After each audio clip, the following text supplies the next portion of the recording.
Greetings and welcome to another episode of the Godspeek podcast, hosted by myself and my associate, The Greek. I'm the Arkon, and we've progressed on to episode 3 of this series after having covered the topics of the ancient world and the spirit and the soul. So today we're going to build on those topics by expanding on the notion of the gods themselves. I hope you enjoy that conversation. Godspeek has no political, religious, or corporate affiliations and is completely managed by myself. However, the possibility of offering donations is open to whomever wants to do that on my sister site, Greekspeak.com. So, again, thanks for tuning in, and let's get this episode started.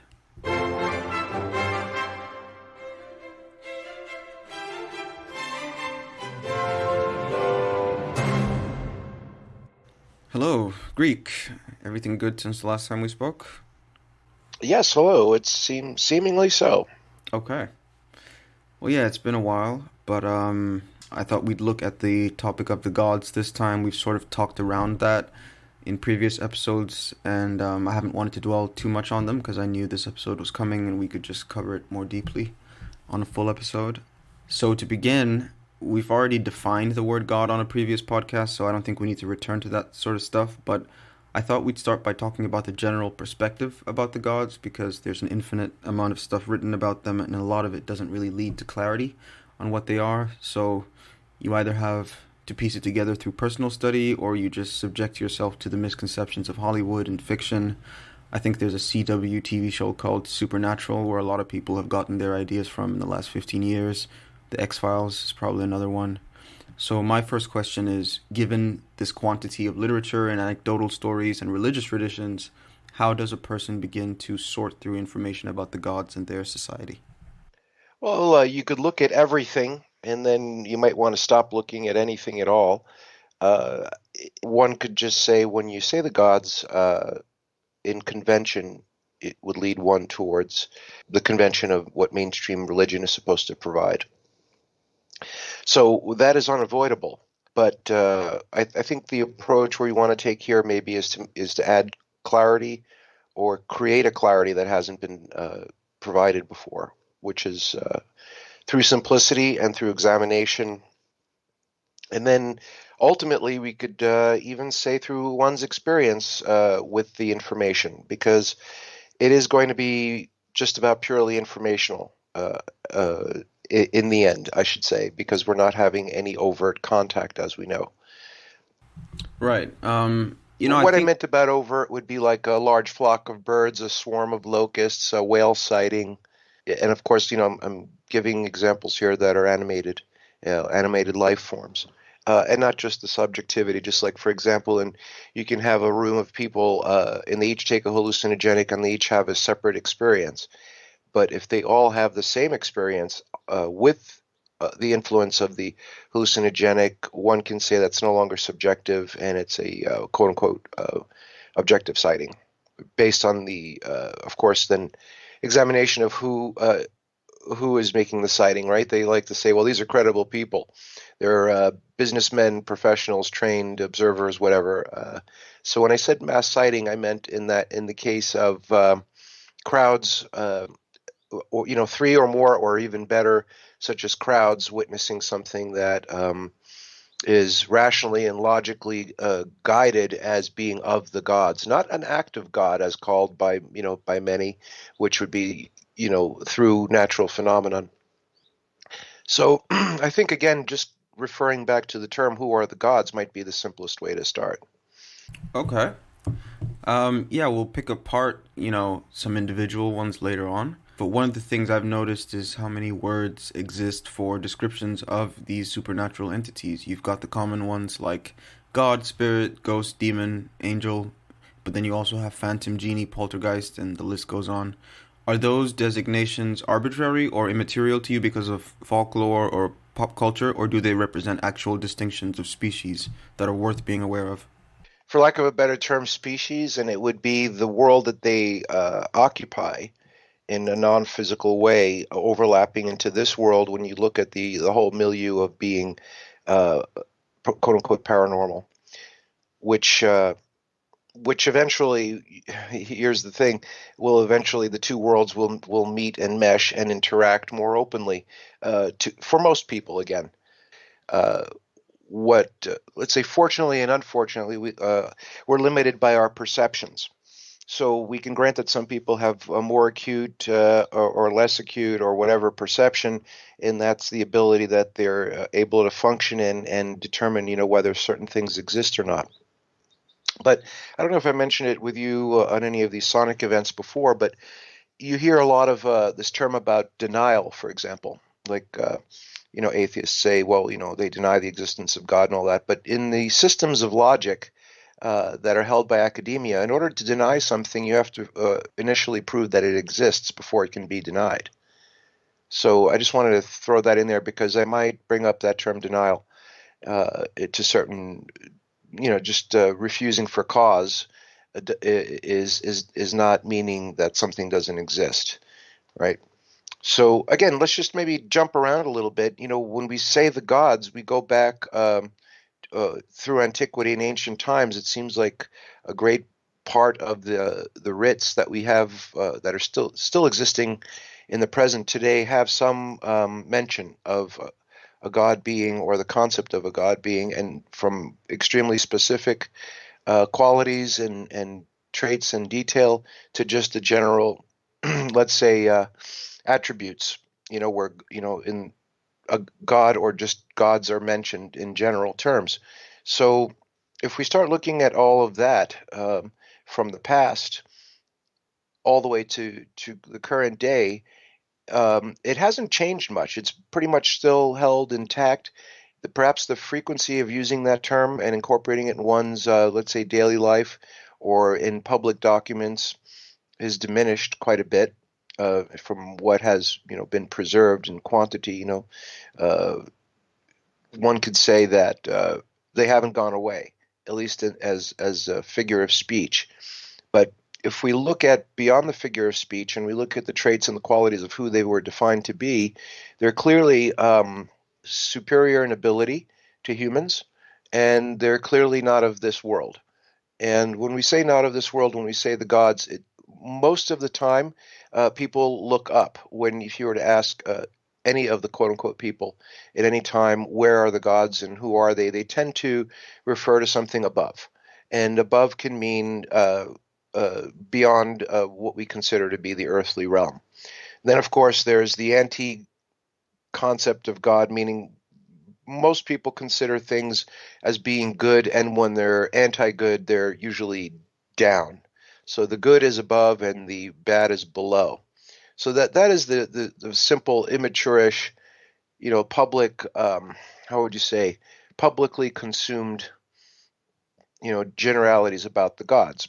Those things that I mentioned in brief. But if we look a little further, we'll see that edifices, monuments, and ritual, and all those things required a lot of human effort to develop.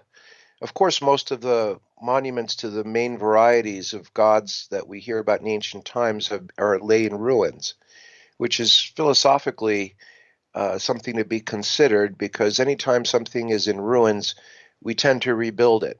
If there's a rock slide on a road, or a building burns down or is destroyed for whatever reason, or natural or man-made or war, things tend to be rebuilt. But most of these temples and buildings and edifices that were built towards the gods from ancient times yet remain in ruins, which is a question that people are not asking. Why are they still in ruins? So I think there's a deep psychological and spiritual value to that. This is of the ancient deities. The other thing that people can use to associate with the gods is the part of their life that they consider faith, their faith, because, there really isn't any faith and there really isn't any God. There are many faiths and there are many gods, which is also stated in many ancient writs, the gods of certain people. So they tend to be part of a nationalistic model. So one would say, how they ask, what came first, the chicken or the egg? What came first, the god or the nation? And clearly we see when we look at what is written about the gods is that they are responsible for the forming of nations, or being as patriarchs or matriarchs over nations. So they're they're loosely saying a political tie-in with them. And beyond that political tie-in, you have the various qualities and traits of the gods and attributes. So you'll have gods that are regarded for reasons of health, reasons of fertility, reasons of seasonality, reasons of elementals of the earth, the god of the ocean, god of the sky. And they all tend to represent almost eventually every aspect of what we consider to be reality. But yet they're not part of this reality as we see this reality. So it doesn't mean that they can't be defined. So it's something of the mind at this point, or the spirit. I think we talked about what the spirit is and how it is the mind. So when we talk about the gods, we can say spiritual beings. Again, it's about the mind. And I think most of the problems that people call problems, unsurmountable things that they believe that they don't have solutions for and one day will have, ultimately become problems of the mind, which are problems of the spirit, which are tied in again with spirit beings known as gods, whether they're of different order all the way, from main gods to lesser gods to various imps and demons and angels. The society of the gods is in front of us in a spiritual way in our minds, regardless if they're quote unquote denied, believed in, or whatever. There's enough information about them that one can plainly speak about their existence in such a capacity. And one could say, well, since they're just of the mind and their spirit, they don't matter as much as, carrots and sticks or hammers, bombs, food, or, anything else that are more real. But I would suggest that anything that people find as a challenge will always find it as a mental challenge first, which is a spiritual challenge, which is a challenge posed by the gods themselves, just by the language itself. Just like many people that are trained in philosophy and quote unquote science and many things in academia that people look up to, when you study what being an educated person and experienced in the academic uh, arena, it would all be of the mind anyway. It sends some of the lab experiments and things that they do.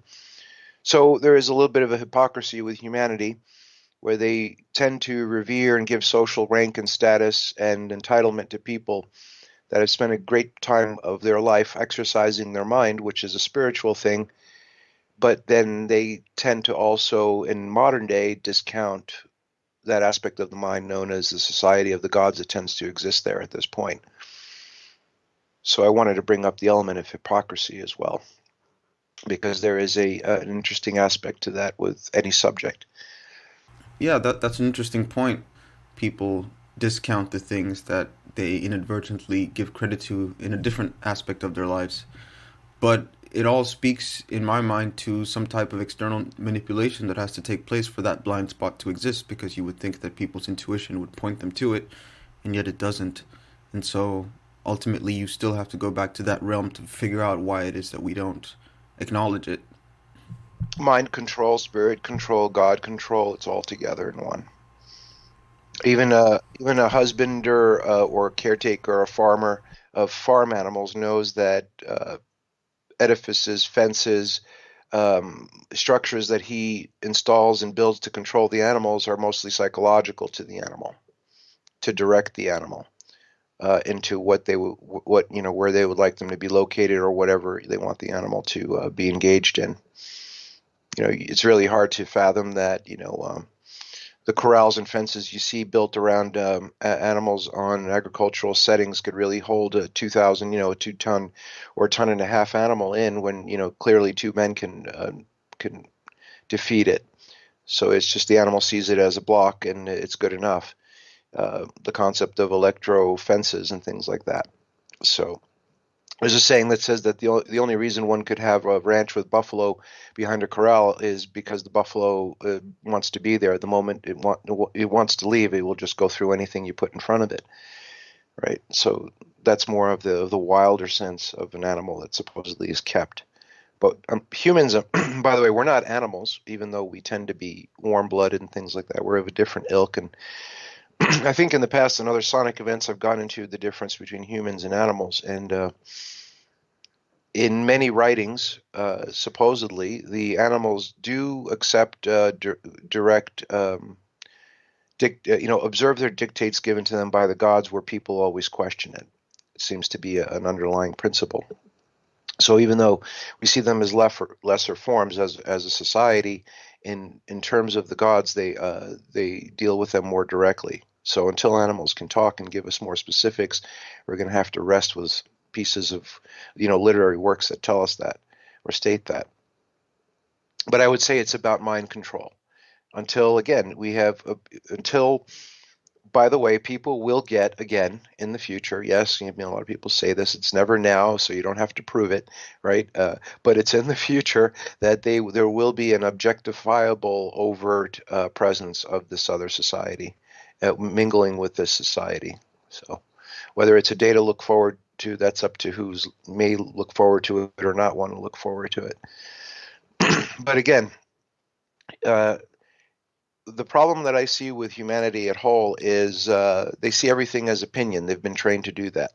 And some will see it as a fact because they quote unquote believe it so, and others will not because they don't believe it so. So humanity is still not in a position cognitively, emotionally, spiritually, to objectify information or objectify just basically information or communication. They tend to act on it on whether it's preferential or not, based on personal preference, but mostly I would say through their culture that they're living in. Yep, I get what you're saying. Because of the variance and diversity in all the stories and the lore that exists about the supernatural, it does seem like that realm is very haphazard to a lot of people when they do contemplate it, or even when it's portrayed on in literature or TV. You often hear accounts of, a poltergeist haunting a house, or a ghost on a deserted bridge, or a succubus spirit causing sleep paralysis, or something like this. And so people have a feeling that at best the spirit world is unorganized and free for all, or at worst it's mostly malevolent. But you've spoken of a tiered society. Can you elaborate on that structure or hierarchy and how certain behaviors are based on where a spirit is in that hierarchy? Yeah, I would suggest so, but I would say that there's a disassociation of physical matter when the gods appear as they are without changing themselves to be in this reality. So mm, you might have what's negative results from any god, by the way, unless they appear to you as something benign.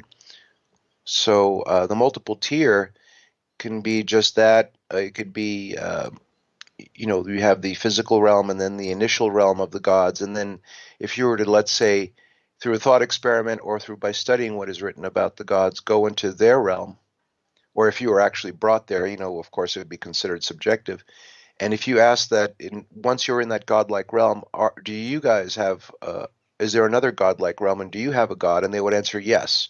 And that would be another realm higher than them. And most people on the planet have lost that communication and don't have that information, which is another discussion. So there were many tiers, yes. And like you said, the lower ones, I call the various lower gods or imps and demons. And if you just call them gods, that would be fine too, because a human king or a human street sweeper is still a human if they're comparatively spoken of in another realm. So it would be a matter of rank and ability and status in that world. And when I say status, how it's acquired, I don't know. And it doesn't seem to be as temporal. It doesn't seem their temporal nature is not relevant to ours in terms of they're not born and they don't live and they don't die in durations that we understand. But yes, the asking about the various minor ones that people call paranormal activity and imps and demons, yes, they are definitely part of that realm as well. All right. You spoke of the king and the street sweeper thing, and that brings to mind, to me, this contrast between the vertical and the horizontal organization of power. The vertical we all understand as far as top down, king at the top, street sweeper at the bottom. But there's also the horizontal dimension of in and out. And I've had a bit of trouble conceptualizing that. Until recently, I guess the closest thing that I've got to that is like being in a hotel, and it's got 100 floors, and all the important people are obviously going to be higher up, and it's harder to get to. But once you get to the floor, there's another dimension that you have to traverse, which is going down the hallways and knowing which door to pick. And there could be 100 doors on one floor, and some of the doors are fake, and some of the doors look like the wall, and you don't know exactly where to go, and you could turn left and turn right and get lost. And if you don't have information as to which door to pick and which path to take to get to the high value person on that floor, you're just wasting your time. You still haven't really achieved anything. Can you speak to notions of how certain dimensions within the world of the gods are divided in that way? Well, I've been speaking on it's a lateral kingdom, not a vertical kingdom that man is typically associating with hierarchy. And when I say that, yes, that's a good analogy with the hotel. And when you said pick a door, not as a lock picker to get in, but essentially that whole analogy you gave was for security purposes and also to keep those unwanted away. But another way to say that that kingdom is more lateral than vertical. They do have a vertical component, but it tends to then go to another realm altogether, where the humans are all of various status in the same realm, right? The lateral component is actually even simpler to comprehend. When people say, "Well, they're part of my inner circle and they're part of my outer circle," that's a lateral component. So, you have those out in the courtyard, and then you have the inner courtyard, and then you have those that are in the chamber. That's lateral again. So they tend to emphasize a lateral kingdom on the higher than the next realm mostly. But I would suggest that when you see military order, how that's set up, when you see governmental orders, how that's set up, they have a very similar model. In other words, one could say that the military orders and the governmental orders, and in certain what do you call, like clubs or institutions, private institutions, they have orders as well. Those are not human inventions. They're just ignored on how those inventions came about or those structures came about. I would suggest that they are copies of how the gods arrange themselves as well. Military, government order, and other subgroups of society orders. Those things appear to not have been of human invention, and eventually we can even state that there's very little that we have originated. It's borrowed or stolen, if you want to refer to Prometheus. And I would say that the hierarchy is a very simple one to accept, whether it's vertical or lateral. But I would suggest the concept of the gods that will be revealed to humanity, to guide, steer, and of course thwart in many ways the path that they're current on, is the society of the gods that is more of the lateral type, where again you're the inner going in and out. You're on the left hand or the right hand, right? It's not so. And technically, what they do mention, that particular society of gods does also mention, when you review things as the planet or other things like faculties of nature, they become vertical, like the earth will be a footstool. That's more of a vertical order. But humans and human order will be lateral, in and out, inner circle, outer circle, left hand, right hand, is what I would suggest people consider as the basis for me saying it's a lateral kingdom. Yeah, that's some good food for thought. Sort of one last point on this aspect of the structure.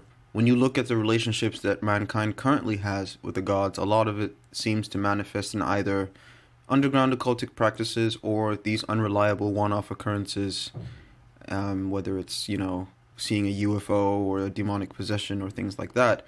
And so you have this veil of ignorance separating people from the gods, and only when that veil is pierced through that kind of coincidence or freak occurrence do people go, oh, well, there's something else there. And I know that's not necessarily always true, because the governments and the big corporations are active in doing their own summonings and whatnot.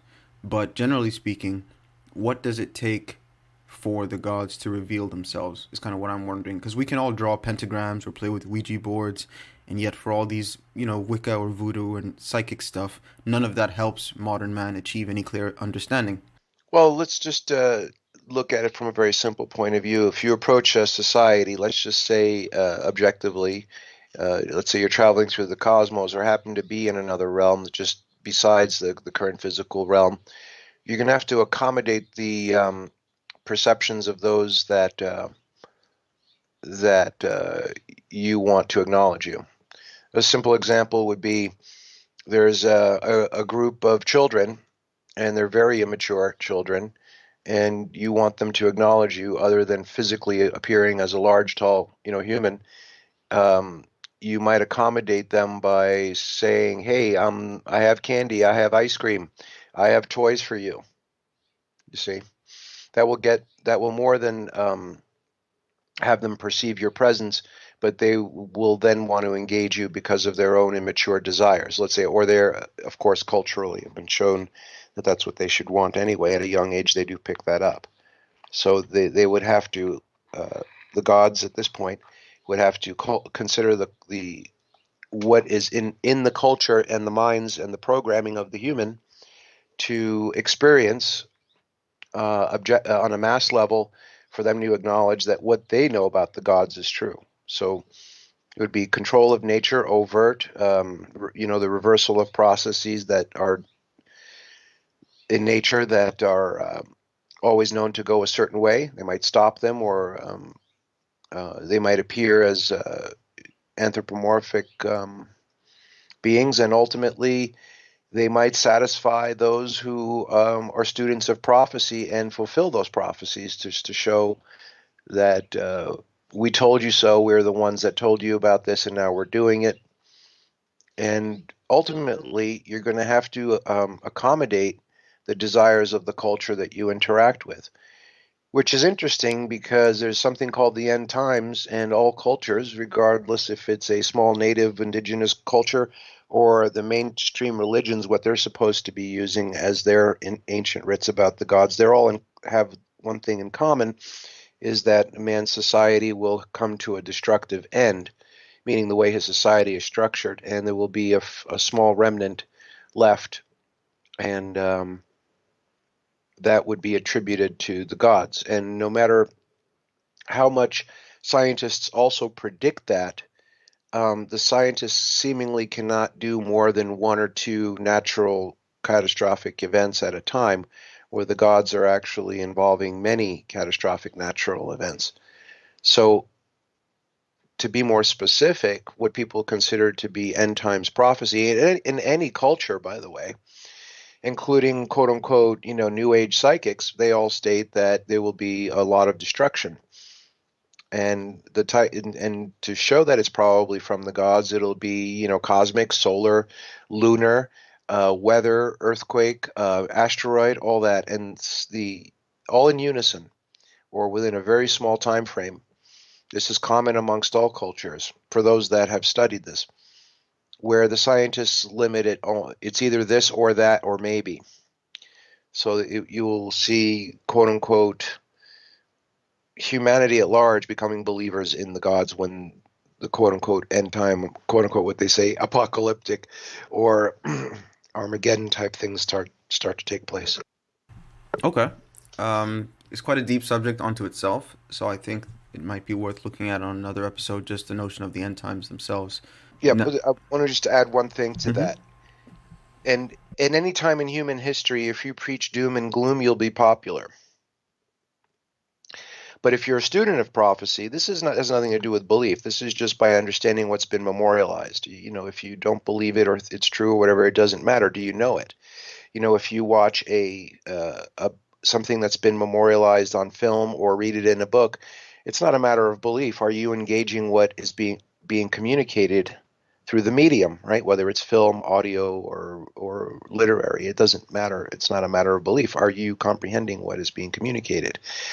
Is what I'm trying to say. And the other thing that I want to be emphatic about is that the grouping of level of catastrophe, of a 1, 2, 3, 4 punch, let's say, an end result should be enough um, to show that this was spoken of before and it was caused by the gods, not just one or two events or maybe this or maybe that. So it has to be very definitive. And the approach to this is that even though the majority of humans are ignorant of the specifics of this, that when these things do happen, there will be enough information to say, look, we told you so. So here we are because of these things. And it has nothing to do with your belief. It has to do you comprehend information when it's presented to you in any faction, whether it's considered fact or fiction, religious or science. That's why it's so easy to debunk modern political science, because if you have comprehension, you look, it's just, let me just use the mature term, it's gobbledygook and self-contradictory. So really people, in terms of their information, that the information that they get, what they call mythology, and religious writs and stuff are actually far more stable and less contradictory than what their mainstream sciences is putting forward, which will eventually lead to proof of the gods as well. So now that we've looked at, the structure of the society on that side, let's talk a bit about the history of what's been documented about them and how people have related to them. I think largely because of monotheism and specifically Christianity, most people's ideas of how to relate to the gods is about what they call worship, a form of piety or reverence that centers on what seems to me to be self-denial, enforced humility, and things like that. But in ancient times, things seemed to be more contractual, where the gods demanded some ritual or sacrifice, and if you gave it to them, you get something in return. That kind of practice, I think, became demonized once Christianity took over, which is maybe why access to the gods became so challenging after that point, going into the Middle Ages. Can you talk about why the gods have this contractual means of interacting with humans as opposed to just regular contact showing up? Yeah, I would say that the initial order of gods that affect this reality in that way by people believing that they exist and interacting with them through ritual and offering sacrifices, and almost like a cosmic barter situation, or also like a cosmic architecture, cosmic geography, and cosmic events that they attribute to these gods. And I would suggest earlier I said there seems to be a maternistic or patriotistic deity behind most nations, how they came, it's said to have come before the nation or as a symbol of that nation. You'll see that, Britannica and Justicia and all these gods for various, Zeus for one group, and various other systems as the head of society. But I don't know about the popularity, the overt popularity of the actual hardcore offerings and barter systems. I think the modern society, overtly on the surface, the common oath, is just limited to attributing some part of his life, whether it's daily or weekly or monthly or yearly, to homage or acknowledgement of their god that the state puts in front of them. And when you say since Christianity came about, I think it would be less than 50% of the world, but if you do a head count, that would profess, at least on a government form, they're Christian.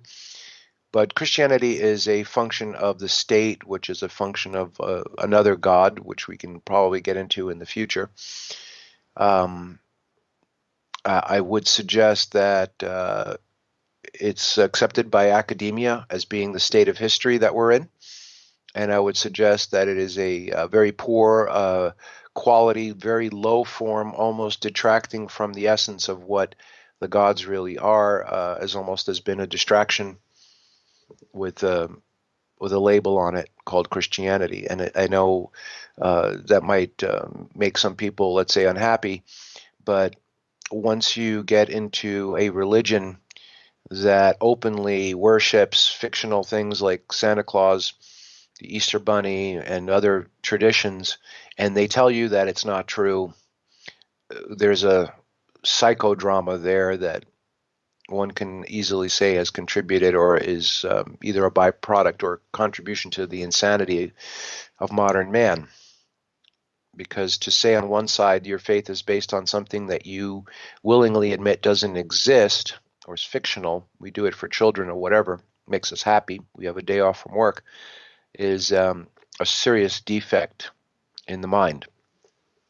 For sure. I don't think that that's lost on everyone. I think some people do see that contradiction, but they go the way of the crowd, I suppose. In terms of the matron and patron deity thing, it's funny because I recently got into a sort of comical exchange with someone who's also of Greek descent, by the way, and I mentioned this notion to him, and he's like, "No, that can't be possible." And then I pointed to the there's something in Athens called an evzon, which is like the Greek presidential guard, is what they call them. But really, all they do is that, or at least all I've seen them do, is that they stand outside a place in Athens called the Tomb of the Unknown Soldier, which is right next to the presidential mansion. So it's all kind of considered to be government property. And they just stand guard outside this place, kind of like how the soldiers stand outside Buckingham Palace in the UK. And they can't be provoked, they can't be moved to do anything outside of their regimen or their ritual. They march around the building in a very sort of animated, ritualistic way at the same time every day, repeatedly. And it's almost as if they're afraid to break that pattern because something bad is going to happen.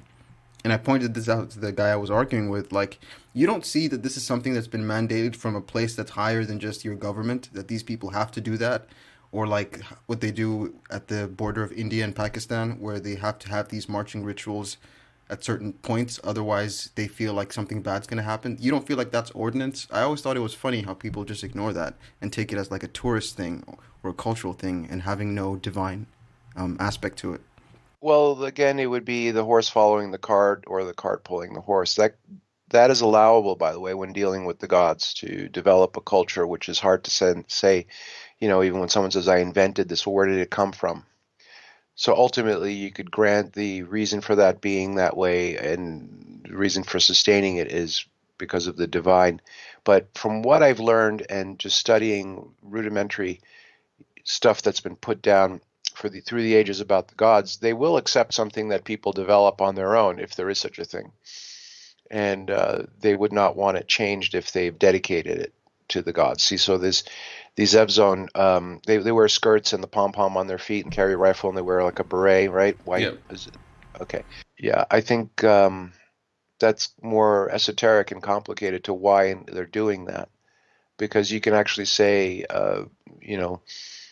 there's so many gods. In other words, everything has a deity behind it. And if you don't understand that, you can go into ancient paganism. So that's more of an open.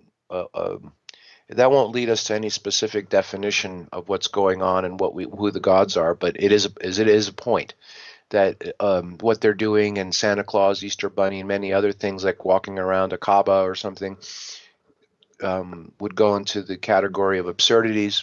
But because they've been done by so many for so long, it's considered what's called part of culture and tradition. Yes, that is definitely linked somehow. But I think there's more to perhaps comment on how people can get a better grasp on the gods, especially those that have an analytical, scientific mind, which, by the way, don't be fooled into thinking that if you pick up a science magazine and what's printed, or a website, or a scientist, they're actually doing real science. That's a long gone. That horse has left the barn a long time ago. All of that is political. But again, for political means. Like, for example, if you look at what Western historians consider to be radical political organizations or nations in the past 20th century, like fascists or National Socialists or Soviets or whatever, they always paint them in a negative light in many cases. And of course, now it's supposedly the capitalists. So you'll see that they're bad because they were politically bad. They couldn't do anything good, right? But if you study the culture within the fascists or the National Socialists or the Soviets, they actually did a lot of good things. It wasn't all bad, right? Because you'll see people profess, like Hitler did the Autobahn and developed many programs of advancement of culture and society within the confines of the National Socialist Party. So did the Soviets. They were able to develop industry to a certain degree that satisfied the needs of everyone. The fascists were able to, keep people in a stable nationalistic manner, so they didn't feel like they were going to fall apart at the seams in any second. So all of these dictatorships and what is painted as being very, very negative had some positive production or positive outcome as well. So when the political side paints black and white, when I don't see anything in black and white, and no one should. Like if you're in the intelligence agencies and you go to a special school to learn about war, they never tell you who won a war or lost a war. All they do is go study battles and what the conclusion of each battle was, but no one has ever won or lost a war. So one can start seeing things as a series of events, and then the political side comes in and lumps it this series as this, and it's all good or all bad, which is something to watch out for. That's the same with science. When you hear about scientific research and how much work they have to do, if you actually are involved in scientific research, all that work they have to do is how they have to structure. They're told how they have to do all this work to figure out how to structure an experiment to have this given end result. Not that they're actually doing real experimentation and then coming up with the results. This is the majority of the science that is made public. It's all backwards. The result is already determined, and all the researchers have to figure out how to structure a modality or an experiment to give that result, not what you're told. And of course, when they structure it that way, it should be repeatable, and you should blindly follow it and not ask anything in between. So this is the political aspect of it. But the scientific mind will also be satisfied with the things that I mentioned earlier, as the end times being one possibility, as an overt expose of the existence of the gods, which will always be of the mind anyway, because they're spiritual beings until they redirect all their energy with us and to us to start manifesting new things that we could clearly label, made by the gods. Just like you get a product and it says made in China or something, or made in Japan, or made in the U.S., they would be able to put their seal on it and their mark. And that's a time that's yet has to come. Okay. I want to get us a little bit back on track because I took us down an unintended path. I just thought the F zones things was interesting, but a lot has been said about something that you mentioned a bit earlier: the relationship between the gods and the stars or the heavens. The biblical text draws some parallels in the Book of Job. Ancient carvings would often have a god use a star as their sign, like the Star of Ishtar. It's also been a popular idea or motif that the gods came from the heavens and were connected with the stars. How can we speak of that a bit more rationally? What I found out, let's just say instead of what I know, because, really, I don't say this much, but it is true with anyone, and it has been said, the more you want to know and the more you learn, the more you realize you don't know. And it's kind of a snowball effect in the unknowing, but would you rather not know and not find out you didn't know, or not know and say you're happy with it? But I would say what I found out is and what's been communicated, memorialized, even in philosophy, would be that there's a seriousness that is being disregarded regarding the gods, and it's so serious that it's best be ignored, and we'll deal with it when the time comes. That would be the overarching sentiment that I have regarding any discussion about the gods. It's just ultimately so serious that we'll just have to deal with it when it comes, because we're too divided collectively to decide on how to deal with the gods. So for now, we're just going to have to be happy with our own personal way of dealing with them, or mainstream religion. And I know that didn't really answer your question, but that's an overarching principle that has to be repeated over and over, by the way. It's something of extreme importance. So when we say how they relate to the stars, we tend to do the same thing. Well, we have, let's say, we can change political systems and cultures and traditions by abandoning them or creating new ones. But once we start talking about what's up there and out there in the cosmos, with whatever belief of structure you think it is, it gets very frightening, right? So it's best we just deal with it when it happens. Of course, there's the subtle aspect of timekeeping. The sun rules the day and the moon rules the month. And then there's a collection of cycle that we call the year, not referring to the Pope's work schedule, because that's purely arbitrary. It just has the illusion that it's an accurate timekeeper. But there's the threat of asteroids, the threat of cosmic events, that overall, no, whatever peace, solitude, and awe we have by looking at the night sky or at the sun in the day and other things in the day, we tend to not want to contemplate that realm because it's just too serious.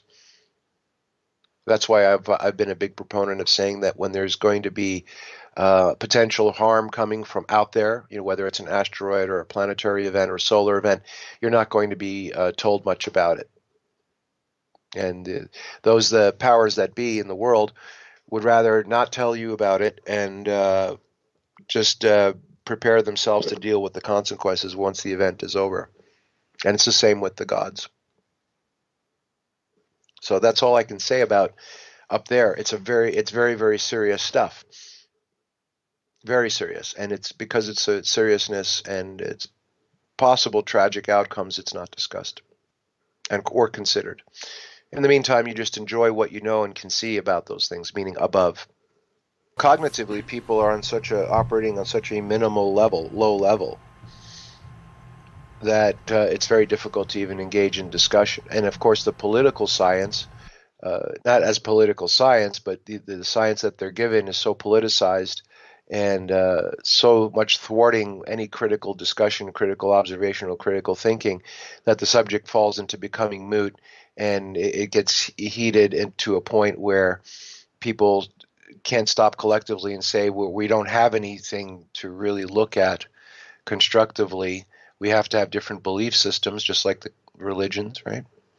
I mean, still, many people think that, the God that I believe in is benevolent and would never allow anything to harm us, right? And I said, well, is it, and they say, well, what religion are you? I say, I'm Christian. Wasn't that supposed to be based on the Bible? The Bible is full of direct comments, prophecies, and things that he will bring on harm. And he says, well, I don't need the Bible then. The same with scientists. They do the same. When you show flaws in their thinking and their rational, their logic, and in their experiment, they say, well, you're not a scientist. You don't have the right to do that. So, excuse me, we're in a very minimal construct in terms of cognitive construct, intellectual construct. I think add together with that, as I mentioned in previous, that you perhaps speakings, sonic events, you're in an anti-intellectual environment. What I mean by that is you'll look how cartoons, entertainment, social culture have the nerds. They're the bookworms, they're the eggheads, meaning if we knock them down, their head will crack open like an egg. They're very anti-intellectual, right? So this, again, will cross over into that and with strength instead of... So when you have a high level of cognition and intellectualism being revered, the nerd will go away, the bookworm, the egghead will go away, and that negative sentiment towards it will go away. And there'll be more understanding of the gods as well. Okay. Another popular story in connection with the gods is that a certain group of them at one point overtly resided among human beings until they committed some offense and were either banished or overthrown. In the Sumerian or Babylonian context, it would be the Apkallu. In the Greek mythology, you have the Olympians overthrowing the Titans and then interacting with humanity as they wish. In the Semitic and biblical tradition, they aren't explicitly named, but the notion is referenced, and then that has led to a lot of extra biblical or apocryphal material about it. How far are we able to ascertain the details of that general account so as to narrow down the specifics? Here's the thing. And I say this a lot with people, they hear about fantastic inventions and things Tesla made, Victor Schauberger, this is a side note, made, and oh yeah, if it worked, we'd have it in society. Well, actually, if you actually read what these inventors wrote, and whatever diagrams are provided, how little or how much, and you start replicating word for word by comprehending what is memorialized about it, you will probably get similar results. I have firsthand experience with that. If you continue down that path, you will have the same results these men did. So that's all I have to say. What most people say what do we do with all this information, whether it's the Apkallu, the Anunnaki, or the Nephilim, and all the various, or how they came to be, or the order of the gods punishing or rewarding or allowing or disallowing. If you actually look at the information, no matter how scant it's popularly thought to be, you can pretty much piece it all together through commonality, and there is a lot of information there. Even if you have a one-liner, like in biblical and Sumerian texts regarding some things. I think the Sumerian texts actually give more information than the biblical regarding the attributes of certain beings. But generally, it's still popularly considered to be scant. But it's enough of the information is there to see that there is an order or hierarchy, that like the movements in the military. The infantry officer grunts are moving because they're being managed by the sergeant who receives his orders from a commissioned officer who received his orders from a higher commissioned officer that's based in the strategic planning. And then that goes up to even higher, that would be a leader of the realm that they're defending or offending from. Very simple stuff. And there's a need to know basis. If you've heard that before, you just don't need to know. But if anyone does any research and even gathers all what's popularly known to be scant or minimal information and comparatively studies it all together, you get a pretty good picture of what's going on. And in connection to that, I believe certain writers like Eric von Daniken and I think most notably Zachariah Sitchin postulated that these Apkallu or Anunnaki were in fact extraterrestrials who seeded the Earth either with humans or hybrids and then taught them things like science and agriculture. I don't know that we have to get into the details of all that, but where does the distinction go for you between the gods as unseen spirits versus physical characters that resemble aliens or something non-human? Initially, you would say you'd have to discern they're two, they're not the same, but in a final conclusion, one can draw that you can group them all together fairly accurately if you understand that there is no one God and there's, like, again, not to knock the Christian meme, but it's their fault that they're easy to knock. They think there's one God and his Messiah, heir, who's rebellious against him, who's done away with his laws, and then there's a demon or a Satan, and then various demons, and that's it. There's like 4 or 5 beings, and that's the population. Where even if you had a 4-year-old mentality, you would easily imagine more. This is where people get really stuck.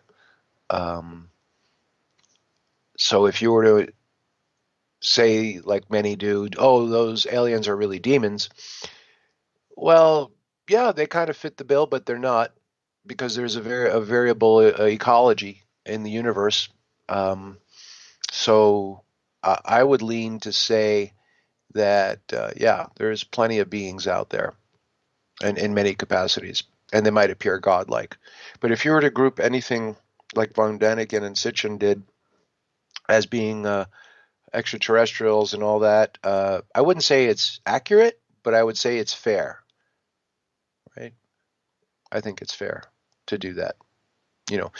Anti-gravity, let's say what people call anti-gravity, which isn't really accurate again, but let's just use that for communication purposes. Little green men or even anthropomorphic, whether they do good or bad, you can group them together with the gods, but it's not accurate. I follow. They're their own thing.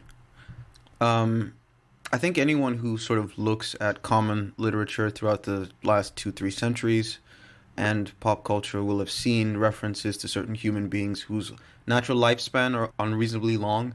And it's become common for a lot of vampire stories in the last 2 or 3, 4 decades to portray their vampires as such, just because maybe it's convenient or it's cool. But even back in the 19th century, you had Oscar Wilde writing about The Picture of Dorian Gray, where a guy is young for decades. So the lore around that phenomenon is pointing to beings that are either hybrids or the gods themselves in human form. How much do you know about things like that? That's a broad question that requires specifics, and when you look at the specifics, you'll see it may not be part of the germane to the conversation, because I would just land on something that would be regarding vampires. There are different species of human, a subspecies in number, in population, not sub meaning lesser than. Very similar to humans. They are humans, made by humans, for humans, or gods. They're another species of human. Yes, it sounds crazy, but since you brought up vampires, if you do a comprehensive search on what is available to the public about vampires, you'll find some pretty serious research done on them by various stations of society, including presidents and high order governments, and societies that don't consider them to be fictional, but consider them to be, again, a subspecies or a smaller species, a variant of what we call human. There are many variants of human, by the way, that are not popularized, just like there is a indigenous people in Colombia that I was made aware of that existed up until the 1970s. No public information. They did not achieve their gender identity until they were about 8 or 9. So unlike most people whose gender is developed or sex is developed in the womb, theirs did not fully develop until about 8 or 9 years old. You don't hear about them. Very hard to find information about them online. You have the pygmy people that are very, very, very small people, and they have other traits, not just small. So, and then you have the vampires, is just an example. That would be more of an extremophile compared to what I've mentioned, right? So they are another subspecies. I think they would be quite earthly based, let's say. Cool. Let's move on to another sphere of the gods, which is their laws and their ways and sort of the way that they administer certain things from the spirit realm over here.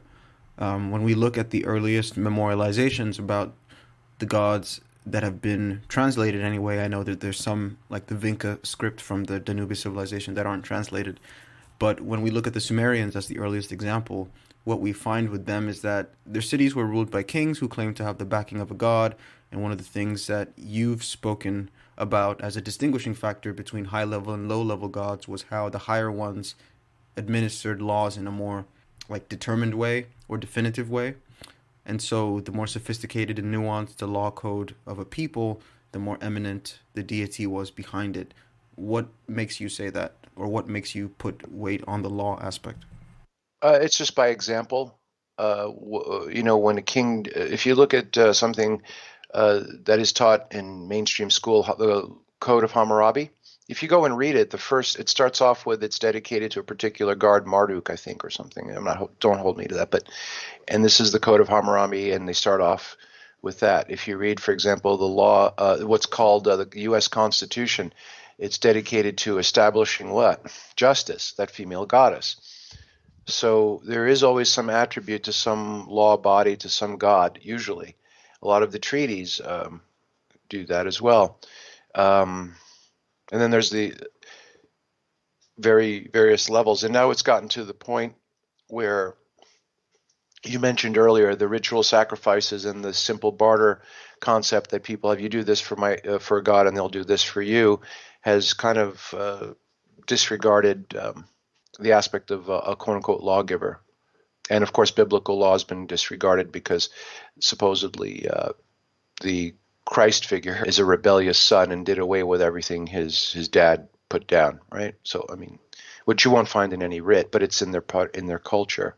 So then again, we can lean and say that the earth is, and this is also accepted by many conservative religious circles, the earth is being affected by negative entities that tend to affect society unawares by just creating lawless, quote unquote, situations. So that's a big question, and actually I think we might want to get into divine law in the future. Because that itself we can open up for 4 hours here just to even statistically go through it, because statistically meaning what needs to be looked at and how divine law and what people consider to be divine law affects the culture and society, and then what happens when it's abandoned and goes underground for only certain things. That gets really wide and broad. But to sum it up, essentially, even if you look at the ritualistic sacrifices that still are being done in practice today, they tend to be in direct rebellion to laws that should be given to men by lesser gods or greater gods to use as functioning in society. And it's all been abandoned. It's just some kind of rote cliche. And one aspect of instructions from the gods is being utilized as a technology, like, for example, the sacrifice of children to gain control over populations or personal wealth or whatever is being employed still very vehemently. The rest has pretty much been abandoned. When you look at the oldest law codes that we have extant, I think the code of Ur Nammu is a little older than Hammurabi, I think by 300 years or so. They don't exactly inspire transcendence when you read them, though. Like the earlier codes, especially, they read like a list of don't do A, B, C, or else. And then when you read some of the Hmm. prefaces of them, like the Urnamu code, the king basically says, "No, I did this. It's not my God. These are my words. You're gonna do what I say." And so, like as an example, three of the laws in the Urnamu code is like, if a man commits murder, then he must be killed. If a man commits robbery, then he must be killed. If a man commits a kidnapping, he's imprisoned and has to pay 15 shekels of silver. So I know that the Hammurabi Code is a bit more sophisticated, but what are we in general to make of the fact that a lot of these codes don't seem that inspiring, and some of them just came from the king's own moral authority? That's fine, because even if you look at the biblical verses that state, well, you don't want my law, meaning the God of the Bible, I'll have men rule over you with their laws. Yeah, that's acceptable. I get that, but in some cases, like the Hammurabi situation or others, the gods are saying, "Okay, here's laws. We made these." But then when you read them, I mean, I don't want to hold up modern constitutions as a paragon of anything, but at least you can say of modern laws today that they try to be, sometimes they're complex to the point of being Byzantine, but they do try to be thorough and cover everything. Whereas a lot of the older ones are just like, if you do this, then that. Oh, it didn't work. Well, Oh, that's the law. sure. Well, you have to realize the overarching principle of the Constitution. It's a Freemasonic document. It's almost taken out of, it's a distilled out of Freemasonic lore, and the religion of Freemasonry is Gnosticism. So if one were to follow that and see how accurate what I just said is, you can easily say that the U.S. Constitution is a Gnostic document with some things rearranged to conceal the direct relation. So instead of Sophia, you have Justitia or justice. I don't know if I've ever gone into that before because I find it reaches to the political mind instead of the cosmic, I call the study of the gods more. People tend to be too biased to have a free discussion on various examples, whether it's the Hammurabi Code or the Freemasonic Gnostic distinctions, blaringly obvious in the Constitution once you understand the history of those who put it together. Well, yeah, I mean, we are going to have an episode set aside just for divine law. It takes forever to do research on that stuff, so it's probably going to be a later episode, but we'll get to it. Yeah, and I think that's more of a specialized study, which I might want to offer in the future as a specialized study, you know, and you might want to do it as a very specialized study because the fine points are. Give a quick example. Use the U.S. Constitution. It says it will be in the amendment and not the Bill of Rights. People tend to group the Bill of Rights, which are the Bill of Afterthoughts in a way. They came much later. There would have been another revolution if they didn't do that and pay off enough people to quell them. But if you look in the amendments, it says there will be no. The Constitution states, I think it's 14th or 13th, most likely for the 14th. There will be no slavery unless convicted of a crime. People say, "Oh, that's kind of harsh because slavery is not done away with. You have a condition go into slavery," but it's even worse, and no one points this out. They could have added one word to make it all right in some capacity, which would be there would be no slavery unless lawfully convicted of a crime, or another word they could have substituted for lawfully is rightfully convicted of a crime. So by not inserting that single word, you can be falsely convicted of a crime and then plunged into a slave-like system condition unlawfully, and because you're falsely convicted. And you might say, Greek, your mind is running loose, you're unhinged, that doesn't sound right, they'll never get away with it. Okay. There's a judge that was probably strangulated or whatever, had too much of a party, died, Scalia, right? A Supreme Court justice. No autopsy, all that stuff, real funny stuff on a ranch that is known to have occult stuff going on in Texas. That guy, okay. He had a white paper written about that, where cases that were brought to him for people serving time in various prisons about being wrongfully convicted and being treated, as convicts and criminals. He says the Constitution doesn't have anything to do with, doesn't say that, it says conviction, not rightfully or lawfully convicted. So the Constitution allows for wrongful convictions. This is coming from one of your top law judges, who's no longer around, by the way. Good riddance, I say. This is not an opinion. I mean, well, it's his opinion, and he's one of the top guys. So chew on that for a little while.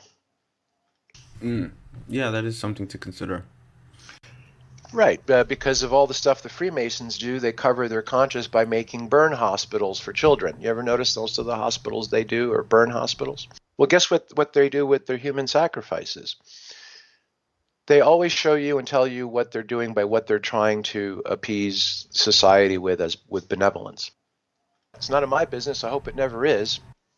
But if you have a child go missing and the authorities tell you, yeah, you want us to investigate that, but you're still young enough to have more children. You know, FBI, police tell your parents that. Yeah, they're all part of the club. You don't want to let people know that they're kind of stuck in this quote-unquote matrix of evil, let's say, or inventors of evil things, because how are they going to go to work the next day, whether they're convicted or not, right? It's really harsh. And I tend to give a more of a serious, loose seriousness bandied about whenever we do these sonics, I think, from memory. Let's wrap up on the law aspect a bit. One of the things that I've noticed also, and I think we touched on this a little earlier, this lack of symmetry between mankind and the gods. Other than maybe references to the period of the Apkallu, there aren't many stories of mankind being taught by the gods, or cared for by the gods, or befriended by the gods, or loved by the gods. It's always like, if you sacrifice, and if you build temples, and if you conquer, and if you obey, then we'll keep you alive at a minimum, and if we like you, then we'll make you prosper. Why so much of this anti-intimate, distant approach that sometimes gets malevolent with the child sacrifice and stuff? Okay, let's just say you brought up the Apkallu and the lack of symmetry. There is an attempt to have a symmetrical model, and you'll find that in what's called the hybrid, the human-god hybrid, or demigod. That's if someone is half this and half that, well, isn't that symmetrical within that being? Aren't the I'm paraphrasing here, but the Apkallu are a hybrid, where the Anunnaki are not, right? Yeah, Like the Nephilim would be in the Bible and demigods in the Age of Heroes, which not to be confused with heroes, but they did spur the Age of Heroes in the Greek ages. And Saturday morning cartoons, right? Superheroes. See, heroes was not enough for the American culture. They have to call them superheroes, right? Because we're better than the ancient Greeks, right? It gets kind of crazy after a while, and it's the comedy of the absurdities with how man engages any of these topics. But when the hammer comes down, forget about being between a rock and a hard place. You'll be between the hammer and the anvil. It's hard to say, but there'll still be deniers even at that point. So it's a saga that's going to be continuing for a very long time. In other words, who the gods are. indeed. So humans are very tough when it comes to that stuff. They're a tough nut to crack, meaning their cognitive ability and ability to acknowledge things truthfully. This is going to be going on, meaning this cognitive dissension, dissonance, and all that is going to be something that's going to be with humanity for a very long time. Oh, well, let's just say 1,000 years at least. I'm just throwing that number out there if those who know what I mean. Esoteric references. No, you're right about the Apkallu. I was a little hesitant, but now that I think through, what I know, yes, you're right. They were demigods. Which is the symmetrical example of the realms. Right, but then they met a bad fate in some accounts. So that didn't go too well. No, it didn't. Right. They're at the hands of various circumstances. Right. Not a lot of information, but plenty to understand that if it's true, they existed, and if it's not true, they exist in the information, at least. And also, most of these epics that people read are epics. Just like Shakespeare wrote epics. It doesn't mean that because Shakespeare wrote a play called Julius Caesar didn't exist. Actually, the Et tu, Brute, like U2 Brutus, during the assassination, is popularized in the fiction that Shakespeare wrote, and people are not clear whether that was really said or not. And things that Mark Antony said and did is made more popular through Shakespeare than what the historical accounts show. But that doesn't mean that Mark Antony did not exist historically, you see. So when you read a lot of the ancient stuff, they're known as epics because they were plays commissioned by kings. So whether they include giants or Kalu and Anunnaki and it's a play, it doesn't mean that it's not true. It just so happens what we have are mostly epics, plays commissioned by kings or writers, and mercantile records. We don't have a lot. And I think 80% of what's held in the Museum of London regarding cuneiform tablets and things from that time are still unexamined publicly. And it seems the 20% that is satisfied the curiosity enough to, who cares? Why bother? So there's a lot more that can be done on it, said on the subject. But even though the information might be minimal and scant, you do get a pretty good outline of what's going on. And connecting concerning the malevolent aspect, when you look at the distance that the gods place between themselves and mankind, when that distance is sometimes bridged, most of the encounters seem to be described as terrifying or malevolent, which is why I think the haunting or the possession theme became prevalent in later centuries. And to me, that begs the question: if most of the gods who interact with humanity portray malevolence, why doesn't that malevolence turn itself inward so that they war against each other and then destroy themselves? I think the malevolence is because there's so much of a difference in the environment that it appears to be so. Like if you enjoy a fish pond and you happen to reach into one of the ponds that you're keeping and pull the fish out of the water, that fish will see that act in you as being malevolent because it's gasping for water, right? That's a very simple anti-analogy, but it is a direct analogy to that, what viewing them cosmic beings, God-like beings, as malevolent. Because if they, I said earlier, appear as they are, your matter reality disintegrates or falls apart, kind of like a fish out of water. Mm. Or if you were pulled into the ocean to view that society, you would find that as being very malevolent, even with all the best intent of the mermaid that sucked you down in there to take you to her lair and make the best of you. And by the way, mermaids were always very negative beings also in history. Only recently with Disney have they become beautiful and positive, right? The same with genies. So there's something they're trying to mitigate through fiction and fantasy, turn a lot of these historically malevolent experiences into positive things, including the Christian meme also. Oh, the return of who will be all positive. I don't know where you're getting that from. Yes, from a moral perspective, yes, but from an actualization perspective, no, it's going to be extremely negative to you and your environment. And any text, when you read about the return of the gods, they end up destroying man's society, not the world, not the earth, the world, which is man's society, not the earth and not all of humans. And when you read about in any text, those that are doing the destruction, are they the good guys or the bad guys in the cosmic realm or the godlike realm? Always the good guys. Thusly, those that are paying attention have always concluded that those that are running the earth are malevolent. A true malevolent, even human, will not appear as such if they want to have a long-term relationship with you. A truly malevolent human with a very short-term relationship will pull a gun or a knife on you to take your belongings or rob you. Still cover their face or maybe not, depending on how bold they are. Short-term, but a long-term malevolent will appear as an ally and a friend. Always. You ever hear of government, by the way? Centralized government? You ever hear of centralized banking? It doesn't have to be, it just so happens to be. Because humans are, through behaviors that sustain peaceful societies, tribal and feudal. With slavery, by the way. And legally, most humans are legally slaves under the world banking system, because it's, if you want to know how many people are on the earth or in a country, who do you reference for that? World Bank. Oh, suddenly the World Bank is in the benevolent human statistics business. Yeah, sure. So, yeah, you can get really deep, and these are conspiracy conclusions, not conspiracy theories. It's just the way it is. And also, they say wake up, right? They talk about that. That doesn't help you, because if you go to bed stupid, you're stupid. If you wake up from being asleep and stupid, you're still going to be stupid. You have to wake up and educate yourself. You notice they always say wake up, that's acceptable. But once you start saying educate yourself, now you're a threat. That poses a serious threat model. And I mean that not necessarily on the worldly, secular, political level, but it poses an even more serious threat to the cosmic level, the malevolent, quote unquote, beings that are stated to rule the earth.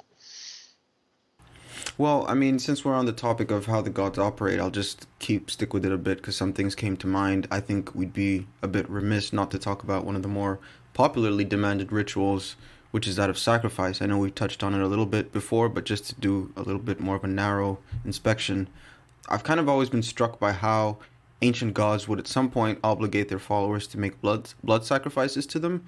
And the first time that I noticed that as being something that was very emphatic was actually from pop cultural stuff. So there was a movie 20 years ago called The Road to El Dorado. It's an animated movie.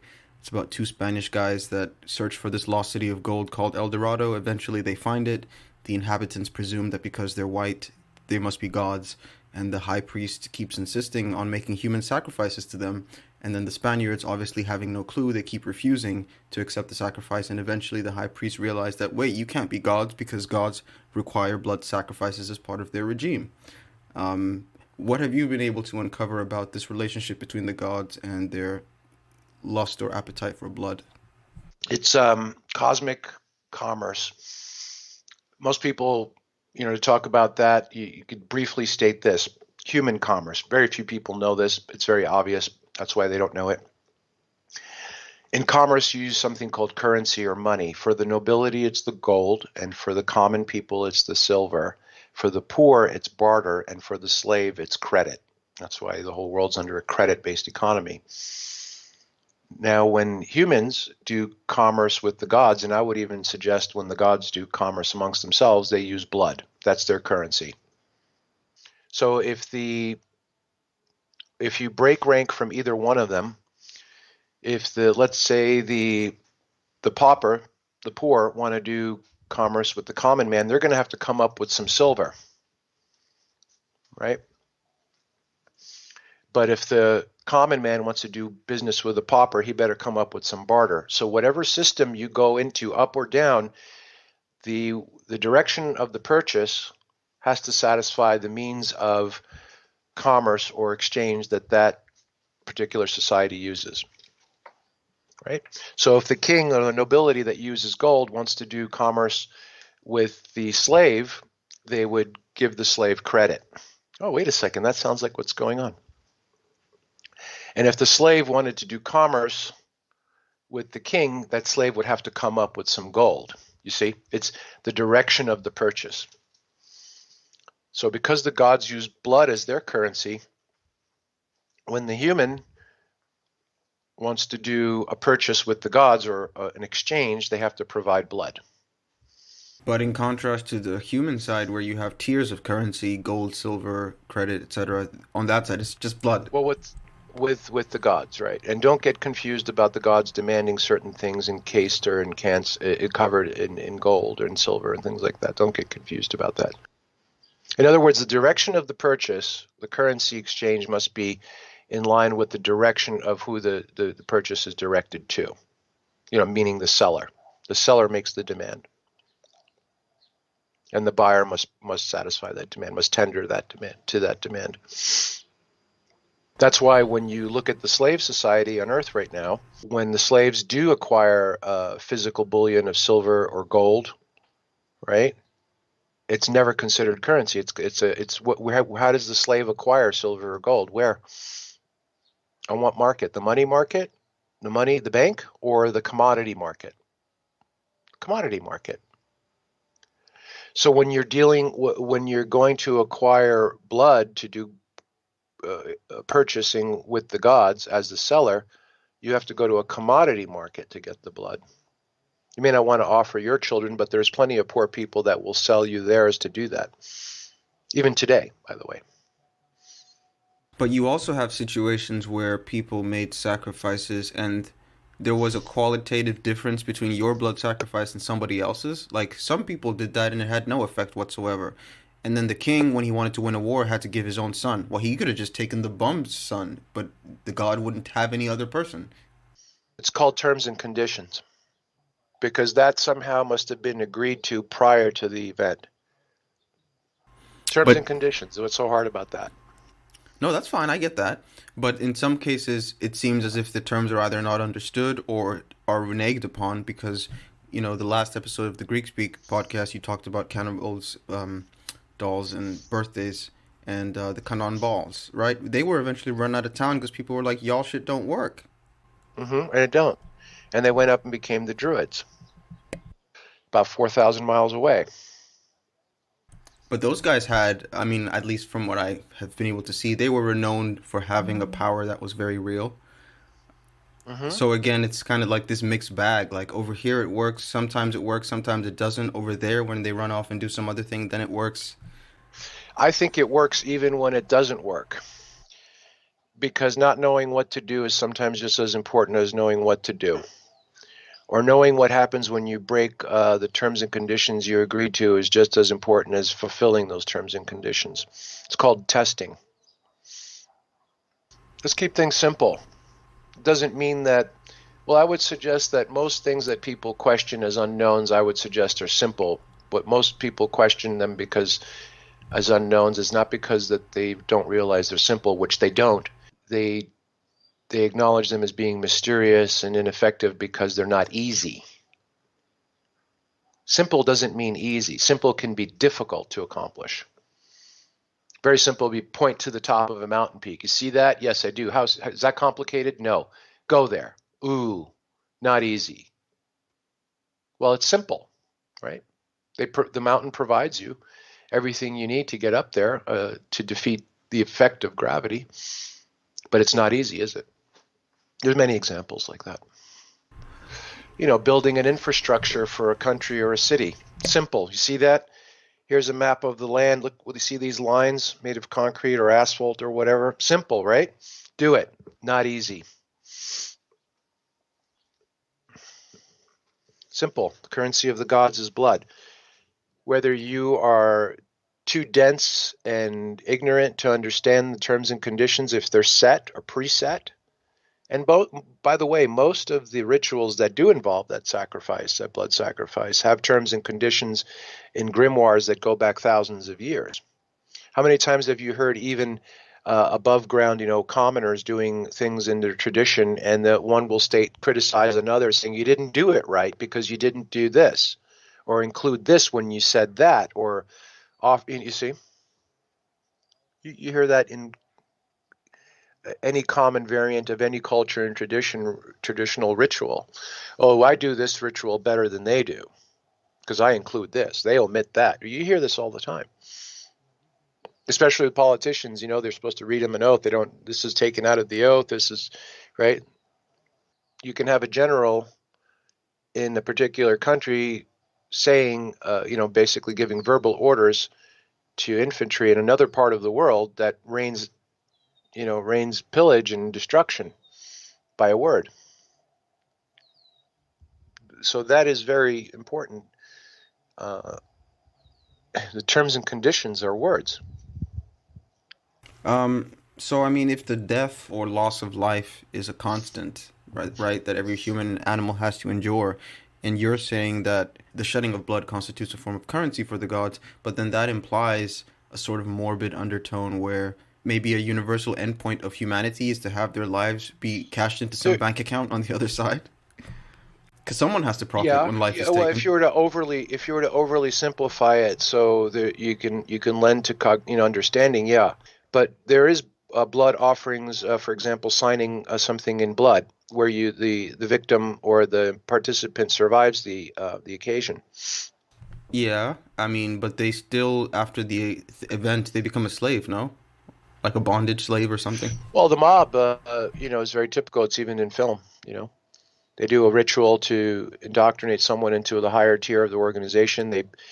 They prick their finger and deposit a blood stain on a document for the record. That's a blood offering.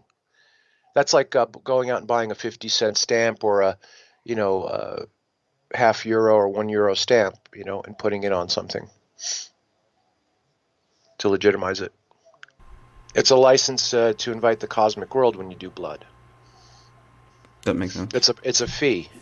There's more to it. There's more to the human sacrifice. I think I've gone over in Sonic events in the past. Not with you, perhaps, yet. And we can get into that. It has to do with the organs of the body and offering your best stuff and on and on and on. Okay. Yeah, we'll probably end up doing that at some later point. Another aspect in connection to this, sort of tangentially, is the idea of summoning. I mean, various cultures have incantations and spells and potions and rituals. You talked about grimoires, which will cause the power of some god to be manifest. I think the Japanese have their wartime kamikaze ritual that will bring a storm to wipe out opposing forces. The American Indians had scrolls and writings on summonings that were coveted by the Jesuits, I believe. And it's also said that, Western governments in the 80s made it a priority to pursue and collect grimoires, and the intelligence community did that for them. And by the way, the Western governments covered those actions up by saying, oh, they were just pursuing astrologers. Do you remember that with Nancy Reagan? Anybody, it wasn't on a show. It's just it made such a stir. They said, oh, no, it's astrologers. It's astrologers. It's technical access.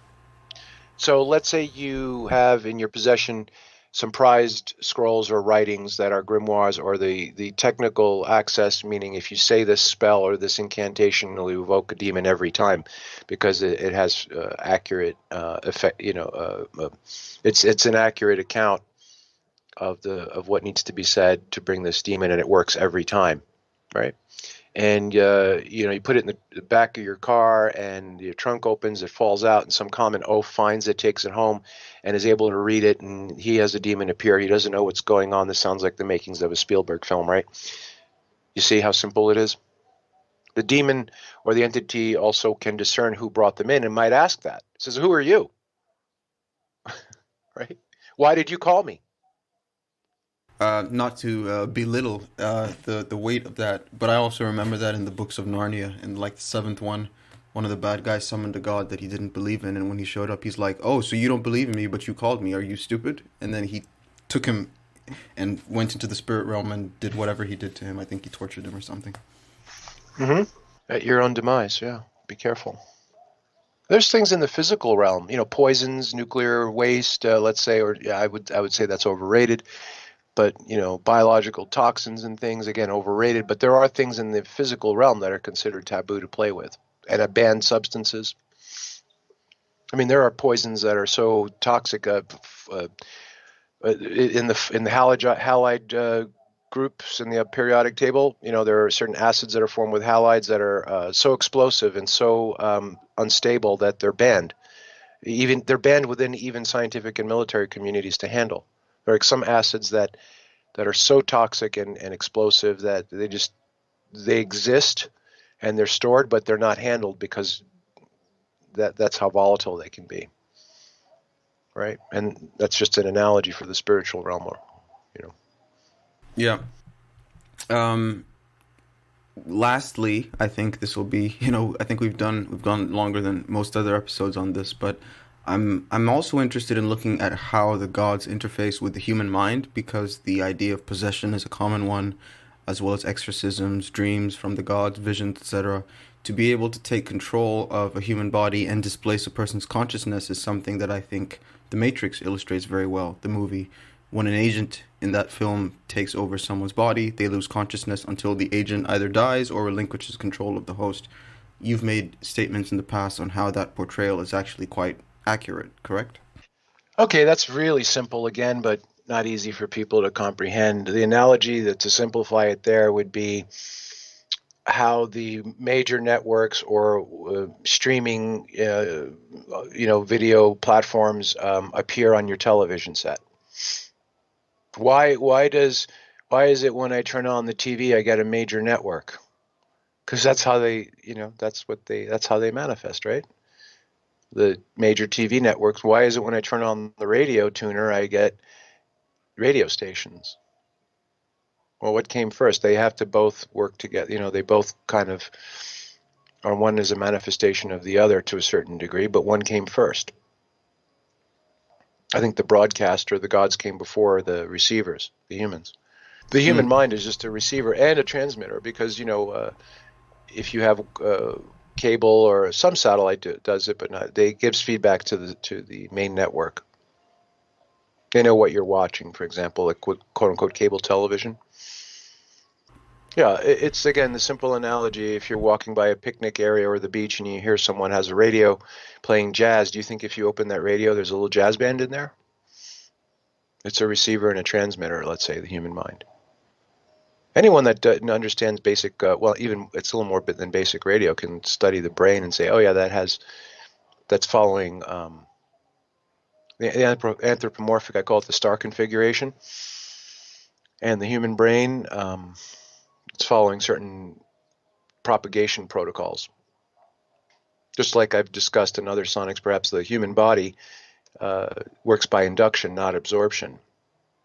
That's why you have an embedded transmission line. Why do you have to have so many feet of intestine? It has nothing to do with whether you're carnivore or vegetarian, right? You know what a coil is, a copper coil, how inductors are used in circuits. You'll see a lot of things embedded and folded, things of great length moved over in the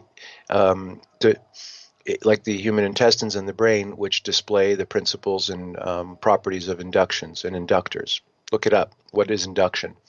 And by the way, when you do more comprehensive medical studies, not the trash they put out on TV for people to believe, like I think as we're speaking right now, people are still suffering through the media and government's lockdowns and things from ignorant peasantitis. I tell people and the public, it's you're wearing a mask because of ignorant peasantitis, and they shrug their shoulders. None of them get insulted because they're ignorant peasants. Anyway, it hasn't offended anyone yet, and I've said it to 100 people. And the reason why is because they're ignorant peasants. Anyway, when you study advanced medical manuals, which you got to laugh a little bit, but there is some good stuff out there. Oh, they've done a lot of grunt work. Ultimately, diseases are not contracted, which is a contract, but they're induced. Induction, again. So, and ignorant peasantitis is not contracted or induced, by the way. Well, it might be induced. What else are we going to offer? Well, I have one last thing, and then we're done. I think one of the befuddling developments of the last 2,000 years is how what they call monotheism came to be the most dominant religious prism. I would say primarily due to the rise of Christianity and then later rabbinic Judaism and Islam. I don't want to overanalyze it because I know that the religions are mired in misdirection, but in connection to this idea of the one God or the supreme being, there's always existed the notion of either a superpower God that rules actively over all existence, or even a higher level being that's like the source, quote unquote, of all sentience, but he has a more passive role in overseeing it. And I think that that notion is what lends plausibility to the idea of monotheism, and maybe ancient kings like Akhenaten may have been affected by that. I think the Greeks talked about it a bit. How much can we uncover about that? Not much at all, because if there is an overarching being like that, he is actively passive, meaning he's not terminally passive within what we call to be terminal or on any timeline, but he's actively passive. That would be like someone saying, yeah, I'll do that in 20 years. And, like 20 years go by and nothing is being done, right? That's actively passive. Like, yeah, I'll do that in 1,000 years. Or I'll do that in sometime in the future. And through some other process of communication, it's sort of communicated that that later time is thousands of years. That's what I call actively passive. Like saying you're not going to do something for a long time and keeping your word, and a long time goes by of passivity, of nothing happening, right? And the reason that is because you said you wouldn't do anything for that long period of time. Yeah, for sure. A point of confusion for me would have always been like in the Greek convention, they talk about the demiurge as being this low-level entity that poses as the real entity. And so Gnostic. the Gnostics stole it from the Greeks, though, as far as the idea. Right. It was a minor concept in the Greeks because the Greeks did ponder an active, a series of active gods and structures that would be even beyond what was described and simplified, oversimplified as a demiurge.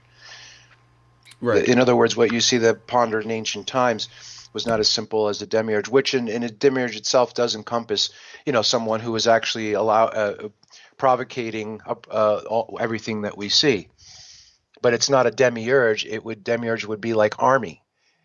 When you say army, it wouldn't be one. You don't think of one soldier when you say army. When you say demiurge, to think that it's one being doing all of it is fallacy on many levels. Okay, but I've still run into this notion that I think warrants some examination as far as not just having a supreme being that rules over the gods, but there seems to be this passive thing that exists beyond him that there really isn't much information on, but some kind of allusion to. Because even the God of Gods presumably comes from somewhere, but that element seems to be the one that wants to be really passive and not say or do anything. Oh, I see. Yeah, that's possible, but we don't understand enough about that God of Gods by design to make a conclusion. We can only make it a theory at this point. Just like children make up things about how an automobile works or where babies come from or whatever. And when they're granted more of the physical body to engage in those things, they learn the truth about those things. Let's say like driving a car, what's called driving a car, or where did babies come from. They just don't ponder it. There's certain quote-unquote mature subjects. And I think we'll get to that point here pretty soon. Not on these sonics, but, on the human timeline. Sure. And I think on that note, we've covered everything that I had in mind anyway. It was a pretty long-ranging talk, so hopefully the audience has benefited from that and can go and do some whatever complementary research they have to do on their own. Is there any concluding or closing bits that you want to throw in? No, I would say that's all I have to offer for now on this subject. Okay. Thank you to everybody that tuned into this one. I hope you've enjoyed it, and we will see you at the next episode of the Godspeek podcast.